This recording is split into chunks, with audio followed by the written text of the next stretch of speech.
Man, I think we had a little bit of too many turnovers. They definitely slowed the pace down, and at the end of the day, we got to play what works for us. We got to keep our pace high. We got to play our defensive schemes, take care of business on the defensive end, get boards, and run. That's what we're good at. We have great people who are awesome in the open court, and so I just think we lacked pace tonight, honestly. Kaylee, can you take me through that second quarter play with Stokes that made you upset, and then you hopped into the back? That hurts. Like, the ref can't miss that, and then I have to play with a contusion in my leg the rest of the game. Like, it's ridiculous. Can't miss calls like that. Hi everyone, I'm back today with yet another fascinating and thrilling video. In order to avoid spending any more time, let's get started. You could sense the tension building like static in the tunnel as halftime drew near. Power. Just now, one of the most intense quarters in Indiana Fever history came to an end, but the dressing room was not quite as well organized. Her eyes were like daggers, and her jaw was clenched. Caitlin Clark rushed over to the bench. Coach Stephanie White followed with her clipboard, closely behind, and made an effort to give directions above the commotion of the throng. Then it happened. Even though the cameras couldn't record the words, the excitement was clear, evidently agitated. In mid-step, Clark turned and faced quite directly. Even the assistant coaches became still. In position while she snapped something, shook her head, and pointed to the court. IT wasn't really dramatic, IT was sincere. This wasn't a diva's ostentatious collapse. This elite competitor sought independence, leadership, and openness. If you follow Clark's career, you can see right away that she doesn't sugarcoat anything. From the record-breaking Wnba audiences to the packed collegiate venues in Iowa, she plays with the fervor of someone. She is direct and loud, and she is trying to alter the rules in real time. This was not the same. But at this very moment, IT was more important than a single bad quarter or a rotation that was skipped. It was about the future of the Fever, and if the company would let Caitlin Clark be herself. Tell the truth. Clark did not sign on to be a supporting cast member in the WNBA. She didn't make college basketball exciting. For years only to be told to slow down or disregarded in favor of someone else dribbling down the time. Her style, which includes quick threes, no-look passes, and quick breaks that start using the rebound. But since coming to Indiana, she has remained cautious. On the one hand, you have the conventional perspective, which emphasizes low-scoring contests, worn-out possessions, and carefully planned sets. To support veterans with 10 years of league experience, if you enjoy this content, you might want to give this video a like and sign up for the channel. IT may surprise you to learn that almost 83% of viewers have not yet subscribed. Even though it only takes a second and is free, it means the world to us. Have you already subscribed? Fantastic. I sincerely appreciate your help. Let's return to the video now. And I had some good looks that didn't go down, and then, I shot some tougher looks too, but, I thought I finally kind of played with a little bit more pace and a little bit more burst, especially down the stretch in the fourth, but hopefully I don't have to keep playing 25 minutes. Coach White is comfortable in this circumstance. She has no interest in showy or 35-foot branding shots. Crossovers between transitions. Her role is to run plays through the veterans while upholding discipline and control. On the other hand, Clark's vision for the game includes up-tempo, chaos, speed, space offense, and creative flexibility. Game. Rather than being reckless, she is revolutionary. At halftime, she was yelling loudly enough with her snap.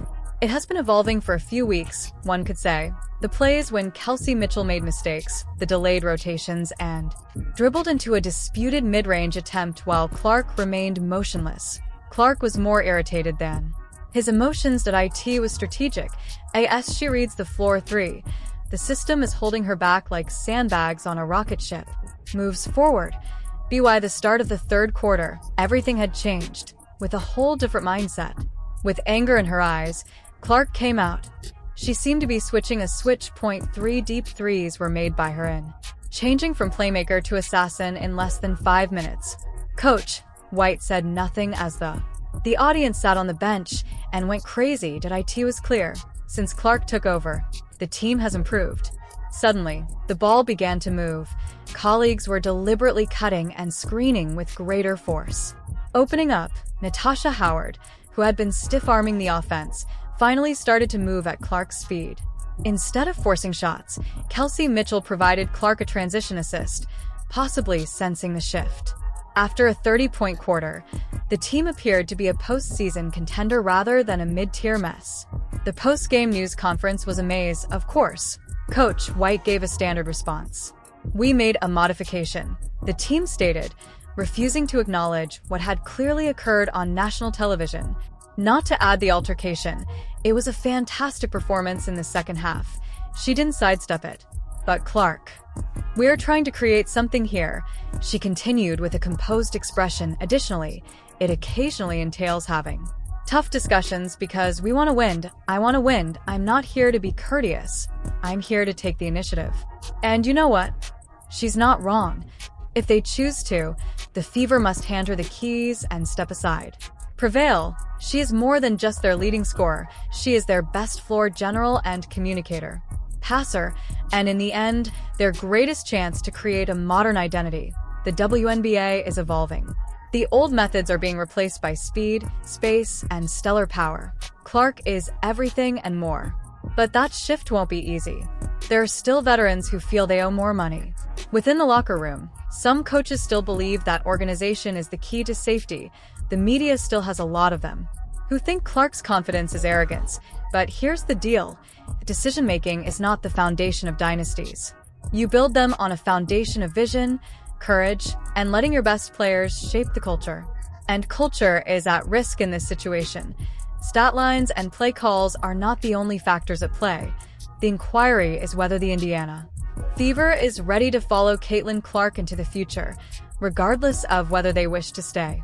A group trapped in mediocrity, a mix of outdated strategies and seasoned egos. The supporters have determined what they desire. Her name is called out in the arena. The item is selling out quickly. Whenever the ball is in her hands, ESPN shifts to her answers. She is more than just a beginner. She is a revolution. Every revolution starts with A. When the celebrity finally says what everyone has been thinking, it's like the halftime explosion. Out loud. It's sufficient to outrun it. What happened during halftime was merely a spark, but a much bigger problem is now gaining traction today, and Indiana and around the league. There is a smoldering problem. To be clear, Caitlin Clark wasn't just talking for herself when she screamed at her coach. She was advocating for every athlete who has ever been hindered by an overly rigid system from realizing their full potential. For each newbie who is anticipated must obey commands instead of exercising initiative, and for each star who is told to obey commands instead of take the initiative. This is not just a power struggle. Women's basketball is still in its infancy stages of a cultural conflict between change and tradition. One member of a generation of coaches is Stephanie White. Employed practice, discipline, and a one-size-fits-all playbook to develop their techniques. In order to be fair.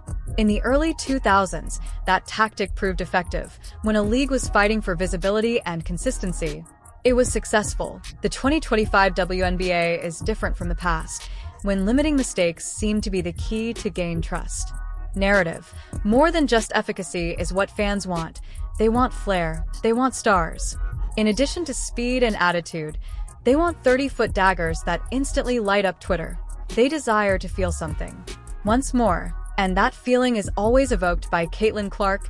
She's not a perfect athlete. She is not flawless. As she snaps heat check photos, even her devoted fans hold their breath. But you know what else she does? She puts pressure on defenses as soon as the ball touches her hands.